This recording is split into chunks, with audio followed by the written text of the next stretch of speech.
പുതിയൊരു വീഡിയോയിലേക്ക് എല്ലാവർക്കും സ്വാഗതം. ഇന്ന് ഞാനൊരു പായസം റെസിപ്പി ആയിട്ടാണ് വന്നത് കേട്ടോ. അപ്പോൾ നമുക്കതെങ്ങനെ ഉണ്ടാക്കുന്നത് നോക്കിയാലോ.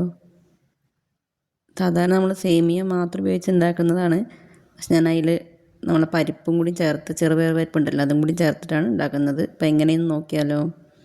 ഒരു കട്ടിയുള്ള പാത്രം അടുപ്പത്ത് വെച്ച് അതിലേക്ക് ചെറുപയർ പരിപ്പ് ആവശ്യത്തിനിടുക. അത് നന്നായിട്ടൊന്ന് വറുത്തെടുക്കണം. അതിൻ്റെ ചെറുതായിട്ട് ബ്രൗണിഷ് നിറം വരുമ്പോൾ നമ്മൾ വറുത്ത് വെച്ച ചെറുപയർ പരിപ്പ് ഒരു കുക്കറിലേക്കിട്ട് അത് വേവാൻ ആവശ്യത്തിനുള്ള വെള്ളം ഒഴിച്ച് അത് അടുപ്പത്ത് വെച്ച് വേവിച്ചെടുക്കുക. ഒരു 2 വിസിൽ മതി. 2 വിസിലിന് ഈ ചെറുപയർ പരിപ്പ് വെന്ത് കിട്ടിയിട്ടുണ്ടായിരുന്നു. അത് കഴിഞ്ഞ് അതേ ഒരു പാത്രം അടുപ്പത്ത് വെച്ച് അതിലേക്ക് ആവശ്യത്തിനുള്ള നെയ്യ് ഒഴിച്ചിട്ട് പായസത്തേക്കുള്ള അണ്ടിപ്പരിപ്പ് നമുക്ക് വറുത്തെടുക്കാം. മുന്തിരി ഇടേണ്ടതാണ്. മുന്തിരി അപ്പം എൻ്റെ കയ്യിലുണ്ടായിരുന്നില്ല. അണ്ടിപ്പരിപ്പ് ഒന്ന് വറുത്തെടുത്തിട്ട് അത് നമുക്കൊന്ന് മാറ്റി വയ്ക്കാം.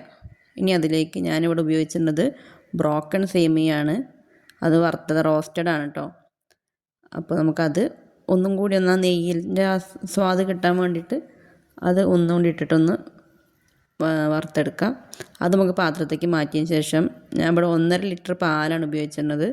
അതിലേക്ക് 1/2 പാത്രം വെള്ളം കൂടി ഒഴിച്ച് അത് നന്നായിട്ട് തിളച്ച് വരുമ്പോൾ അതിലേക്ക് നമ്മൾ നേരത്തെ ഒന്ന് വറുത്ത് വെച്ച സേമിയ ഇട്ട് അത് ഏകദേശം ഒന്ന് നന്നായിട്ട് ഒരു ഹാഫ് കുക്കായാലും മതി.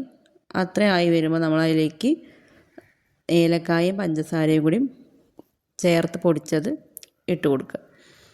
ഇത് നന്നായിട്ടൊന്ന് മിക്സായി പഞ്ചസാരയൊക്കെ ഒന്ന് സേമിയയിൽ പിടിക്കുന്ന വരെ തിളപ്പിച്ചതിന് ശേഷം നമ്മളതിലേക്ക് നേരത്തെ വേവിച്ച് വെച്ചല്ലോ ആ ചെറുപയർ പരിപ്പ് ഇട്ട് അതും കൂടി നന്നായിട്ട് വേവിച്ചെടുക്കുക. ഇനി നമ്മളിതിലേക്ക് വേണ്ടത് എന്തെന്ന് വെച്ചാൽ ഈ പായസത്തിന് കുറച്ച് നിറം വ്യത്യാസമല്ലേ. അപ്പോൾ അതിനായിട്ട് നമ്മൾ കുറച്ച് പഞ്ചസാര കാരമലൈസ് ചെയ്തെടുക്കണം. അതിനായിട്ടൊരു പാൻ അടുപ്പത്ത് വെച്ച് നേരത്തെ നമ്മൾ മധുരം ഇട്ടു. അപ്പോൾ അതിന് നോക്കിയിട്ട് വേണം കാരമലൈസ് ചെയ്യാനുള്ള പഞ്ചസാര ഉപയോഗിക്കാൻ. ഇനി ഇതൊന്ന് നന്നായി യോജിച്ച് വരുന്നവരെ ഒരു ചെറിയ തീയിലത് അടുപ്പത്ത് വെക്കുക. അതിന് ശേഷം പിന്നെ നമ്മളിതിലേക്ക് ആവശ്യത്തിനുള്ള നെയ്യ് ഒഴിച്ച് ഇനി ഇതിലേക്ക് നമ്മൾ നേരത്തെ വറുത്ത് വെച്ച അണ്ടിപ്പരിപ്പ് കൂടി ഇട്ട് കൊടുത്തിട്ട് ഒരു 2 മിനിറ്റും കൂടി ഇതൊന്ന് അടുപ്പത്ത് വെച്ചതിന് ശേഷം നമുക്കിതൊരു പാത്രത്തിലേക്ക് സെർവ് ചെയ്യാം. അപ്പോൾ നമ്മൾ പായസം റെഡിയായിരിക്കുകയാണ്. എല്ലാവരും ഒന്ന് ട്രൈ ചെയ്ത് നോക്കുക. ഇഷ്ടപ്പെടുന്നതാണ്.